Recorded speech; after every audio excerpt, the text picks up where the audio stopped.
નમસ્કાર, આપ જોઈ રહ્યા છો નેશન પ્લસ ન્યૂઝ. હું છું આપની સાથે હિતલ ભગત.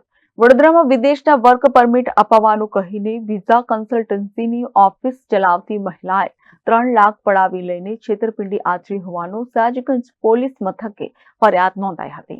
વડોદરાના છાણી સોખરા રોડ પર રવિશેખર ફ્લેટમાં રહેતા નીરવ રાઠોડ અટલાદરા ખાતે ગુજરાત પબ્લિક સ્કૂલમાં વહીવટી વિભાગમાં નોકરી કરે છે. નીરવ રાઠોડે સયાજીગંજ પોલીસ સ્ટેશનમાં ફરિયાદ નોંધાવી હતી કે ભાઈ હર્ષ રાઠોડે વિદેશમાં વર્ક પરમિટના આધારે નોકરી કરવાની ઈચ્છા હતી, જેથી ખુશાલી ઉપાધ્યાયનો સંપર્ક કર્યો હતો. ખુશાલીબેને શ્રીરંગ વિઝા કન્સલ્ટન્સી ફર્મ ખાતે બોલાવી લક્ઝમબર્ગ દેશના વર્ક પરમિટ વિઝા કઢાવી આપવા જણાવ્યું હતું અને 7 લાખનો ખર્ચ થશે તેમ જણાવ્યું હતું, જે પૈકી 3 લાખ પહેલા અને બાકીના 4 લાખ નોકરી લાગ્યા બાદ આપવાનું નક્કી કર્યું હતું. વિઝાનું કામ ન થાય તો 25 દિવસમાં પૂરા નાણાં પરત કરવાનું નક્કી કર્યું હતું.